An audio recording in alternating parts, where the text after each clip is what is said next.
బజాజ్ నుంచి పల్సర్ ఎన్ సిరీస్ ఎంత ఫేమస్ అయిందో అందరికీ తెలుసు. 150cc వరకు చాలా సక్సెస్ఫుల్ మోడల్స్ అన్నమాట అవి. సో రీసెంట్గా బజాజ్ పల్సర్ ఎన్ 125cc రోడ్స్ మీద అయితే మాత్రం స్పాట్ ఆన్ అయితే అయింది. ఇది నాకు తెలిసి టెస్టింగ్ టైంలో ఉన్నప్పుడు స్పాట్ ఆన్ అయి ఉంటుందని నేను అనుకుంటున్నాను. బికాస్ ఆఫ్ మనకి రీసెంట్గా వచ్చినటువంటి బజాజ్ ఫ్రీడమ్ 125 సిఎన్జి వెహికల్ కూడా బిఫోర్ దట్ ఇలానే స్పాట్ ఆన్ అయింది. ఆ తర్వాత మనకి రివీల్ చేశారు. బజాజ్ పల్సర్ ఎన్ 125ని మనం సెప్టెంబర్ ఎండింగ్లో కానీ అక్టోబర్ స్టార్టింగ్లో కానీ ఖచ్చితంగా చూడొచ్చు. బికాస్ ఆఫ్ ఎవ్రీ ఇయర్ స్టార్టింగ్లో మనకు ఒక మంచి వెహికల్ని అయితే మాత్రం రెడీ చేసి పెడతారనమాట బజాజ్ కంపెనీ వాళ్ళు, కాంపిటీషన్ తట్టుకునే విధంగా. అదే కాంపిటీషన్ని బేస్ చేసుకొని మార్కెట్లో ఉన్నటువంటి 125cc ధీటుగా రైడర్ 125కి అలాగే ఎక్స్ట్రీమ్ 125Rకి బెస్ట్ కాంపిటేటర్ వెహికల్గా అయితే మాత్రం బజాజ్ పల్సర్ ఎన్ సిరీస్లో ఉన్నటువంటి 125cc మిగిలినది ఒకటే, దాన్ని అయితే లాంచ్ చేసే అవకాశం అయితే ఉంది.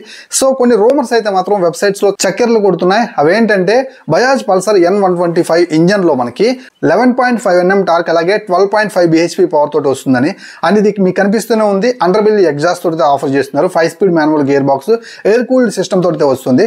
బజాజ్ పల్సర్ ఎన్ 150లో ఎలాంటి రిఫైన్డ్ ఇంజిన్ ఉందో సేమ్ అలాంటి ఇంజన్నే మనం వితౌట్ DTS ఇంజన్ గా మనమైతే దీంట్లో చూడొచ్చు అనమాట. And back side monoshock suspension and front side telescopic suspension 37 Nm అని చెప్పి రూమర్స్ అయితే ఉన్నాయి. అండ్ ఫ్రంట్ లో బ్యాక్ లో మనకి 70 ఇంచ్ వీల్స్ తోటి అయితే ఆఫర్ చేస్తున్నారు.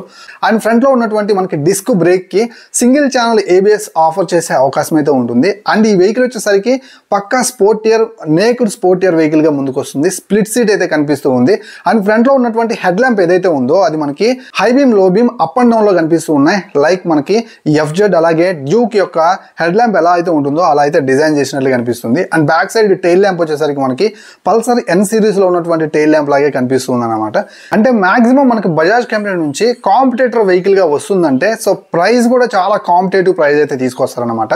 ఖచ్చితంగా మనం ఎక్స్పెక్ట్ చేయొచ్చు. రీసెంట్ గా వచ్చినటువంటి బజాజ్ పల్సర్ NS 400G అయితే 400cc మనకి ఎలా షాక్ ఇచ్చిందో 2,50,000 రూపాయల ప్రైస్ రేంజ్ లో తీసుకొచ్చి, అలాగే 125cc కూడా ఇక్కడ నుంచి మనం ఫ్రంట్ లో సింగిల్ ఛానల్ ABS ని ఎక్స్పెక్ట్ చేయొచ్చు. అండ్ వైడర్ టైర్స్ ఎక్స్పెక్ట్ చేయొచ్చు. అండ్ రిఫైన్డ్ ఇంజన్ ని కూడా ఎక్స్పెక్ట్ చేయొచ్చు. సో అన్ని కలిసినటువంటి ఒక మంచి బైక్ ని తక్కువ ప్రైజ్ లో ఆఫర్ చేయాలంటే అది కేవలం బజాజ్ కంపెనీకి మాత్రమే చెందుతుంది అనమాట.